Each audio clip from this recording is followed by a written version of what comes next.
Did pilot error lead to the crash of United Express 6291? Okay, let's go. Investigators turn to the cockpit voice recorder to find out if the conversations between the two pilots can offer any clues. Cold enough for you? Actually, I kind of like it. Really? It's the only place where we can listen to what's going on inside the cockpit. So you're starting to get a hang of it?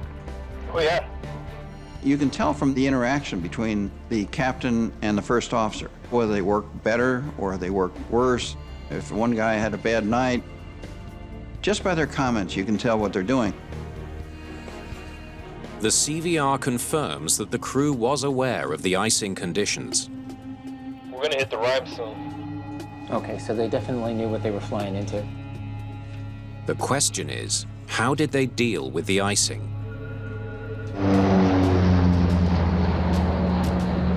Since we have to descend through it, let's keep it dry as long as possible.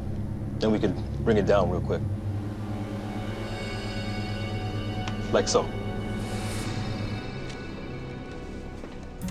Okay, so the captain's planning on a slam dunk to get through the ice.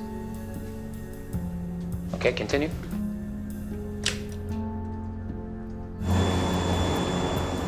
Ten minutes later in the flight, What are the surface winds down there again?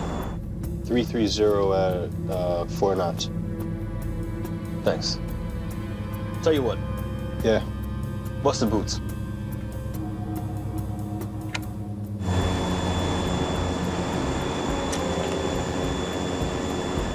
Okay, so they used the de-icing boots. investigators scrutinize the pilot's conversation as the plane descends past the icy conditions towards its destination. United Express 6291, reduce speed to 170 knots. Reduce speed to 170 knots. United Express 6291. Okay, stop. Okay, we're here now. This is where they pull back the thrust to idle to slow the plane down.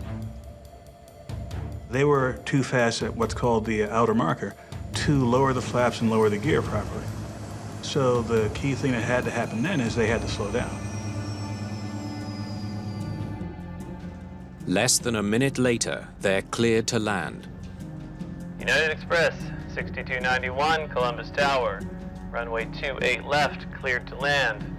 Wind 300 at 4 knots. Clear to land. United Express 6291. And that's when investigators hear things start to go wrong. Okay, if you have all the speeds, don't worry about it anymore. Ref is 112. I got an input that. I did it for you. Oh, there's definitely tension in the cockpit. Here comes the glide slope. Okay, and remarker inbound. Roger. Don't forget to give me my call-outs. 1014 is decision height. 1,000? Okay. 1,000 above. Okay, flaps 9. Geared out. Flaps 9, waiting for 3 green. Flaps 15, landing checks. Flaps 15, landing gear down, 3 green. Wait, did I miss something? Did anyone hear any call-outs? The first officer's silence is revealing. He should have been calling out altitudes, he should have been calling out airspeeds, but he wasn't doing any of that. Okay, continue. Yaw damper? Autopilot all the way, don't touch. Don't touch, holding on the yaw damper. The yaw damper controls the movement of the plane's rudder, preventing sudden swings. Disconnecting it also turns off the autopilot. He doesn't want to lose the autopilot. The captain's comment, yaw damper, don't touch, and the first officer's response, don't touch, told us a lot about the dynamics between the captain and first officer. It illustrated the tension between the two of them and the lack of trust that the captain had for the first officer. Okay, that's the stick shaker. It's stalling. That only happens when the airspeed is approaching the stall speed. They must take immediate action when the airplane will likely crash. The sound of the stick shaker should have prompted the captain to check his airspeed. Instead, he focuses on his first officer. Tony, what did you do? I did nothing. I was dumbfounded. That's the most unusual reaction I've seen to respond to a stick shaker. It told me that the pilot didn't recognize something that he should have recognized immediately, and his first assumption was that the first officer had done something wrong, which wasn't the case. The investigators now listen to the flight's final 10 seconds. They expect to hear the pilot call for full power and a go-around, standard operating procedure in a stall. Give me flaps up. No, hold it. Give me flaps up. Flaps up in a stall? What were these guys thinking? There is no training that involves flaps up during any kind of a go-around situation. With its flaps up, the plane needs more speed than it normally would to get out of a stall. The most important thing is add airspeed. You can add airspeed by pointing the nose toward the ground. You can add airspeed by adding power to the engines, or a combination of the two. But the crew never seems to notice their dangerously low airspeed. Up until that time, he could have recovered. But after that, he was along for the ride.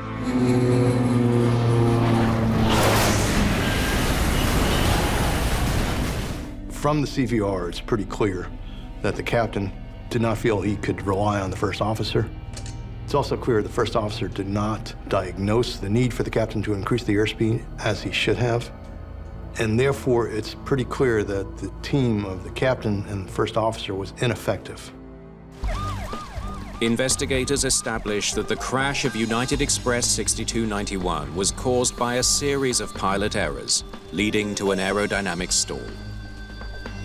But they still don't know how such an ineffective crew ended up in the cockpit in the first place.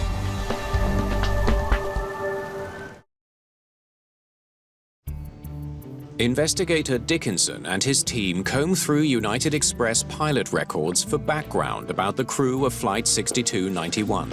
I got the captain's records and the first officer's. The first officer's records with the airline are surprisingly thin. That's it? This guy's totally green. Hired 6 months before the accident. Finished training 1 month before the accident. And he's only got 2.5 hours of line experience on the Jetstream 4100. He wasn't a bad pilot. He had a fairly good reputation, but he was not at all familiar with flying in the 4100, and he had very little confidence to state what he wanted. And that was brought out in looking at his records. What about the captain? The captain's records also raise serious questions about his qualifications. Look at this. He made a habit of failing his check rides. When Captain White joined the company 2 years before the accident, he trained to become a first officer. He failed his first simulator check due to difficulty managing the cockpit instruments during landing. More training was required. You could talk to pilots, as I have, and ask them, have you ever failed a check ride? And it's very rare that a captain or first officer will say, yeah, I failed one. Very rare. Not because they're not telling you the truth, because it just doesn't happen. This captain failed 2 check rides within about a year.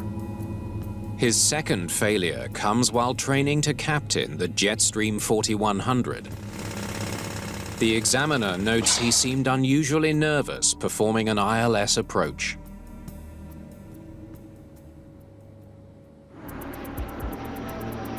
But after 2 hours and 20 minutes of additional flight training, he passed his follow-up check ride and became a captain on the 4100. As far as the training he received after failing, there was less than 2.5 hours of flying time. That to us is unsatisfactory. It just, how much can you learn in one flight, basically? Next, investigators call first officers who have previously flown with the captain to find out about his habits when landing. So he usually used the autopilot while he was landing? Thank you. When a pilot constantly uses autopilot, I hate to say he's lazy, but in reality, he doesn't have confidence in himself to fly approaches. And pilots need to have that confidence. And in this case, it really resulted in a very bad situation. Investigators conclude that United Express should not have paired a novice first officer and a captain with a history of failures on the 4100. You started to get the hang of it? Oh, yeah. But the airline was expanding and didn't have the resources to keep up with the demand for experienced pilots. To save money, they upgraded less experienced pilots to new aircraft. Unfortunately, the organization needed pilots to fly the 4100 because they had been expanding. And they chose to pair this pair up, and it wasn't a good pairing. From all sides, I could understand why they did it. Unfortunately, that also had the unintended consequence of putting two relatively inexperienced pilots into the seats of a very sophisticated airplane.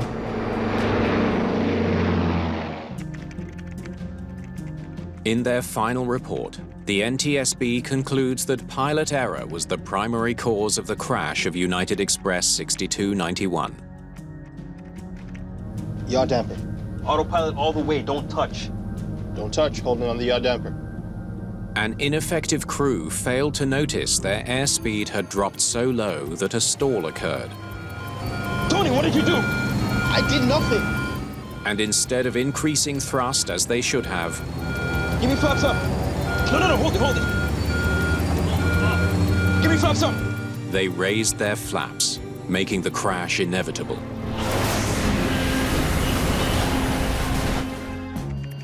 Why the captain and first officer missed the airspeed, to me, is at the heart of this accident. The captain was under so much stress, focusing on the flight path, that he didn't have the ability to take in additional information.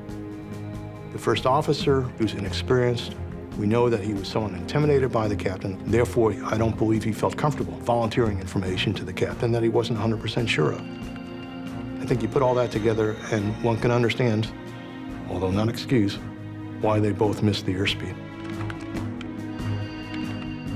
The NTSB recommends more training on recognizing and recovering from a stall and on managing high-speed approaches.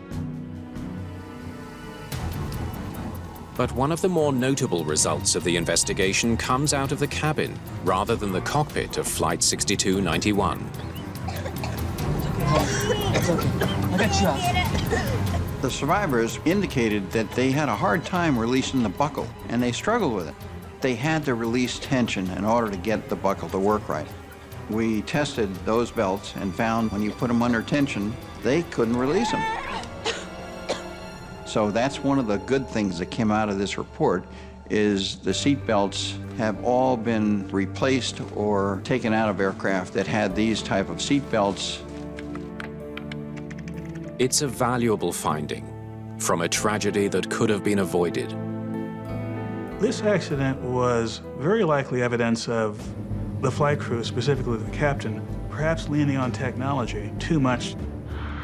The lesson, which is absolutely relevant today, is that no matter how sophisticated the aircraft, no matter how modern the cockpit is, it comes down to a combination of one's skill as a pilot and also one's understanding of how the airplane behaves at all phases of flight.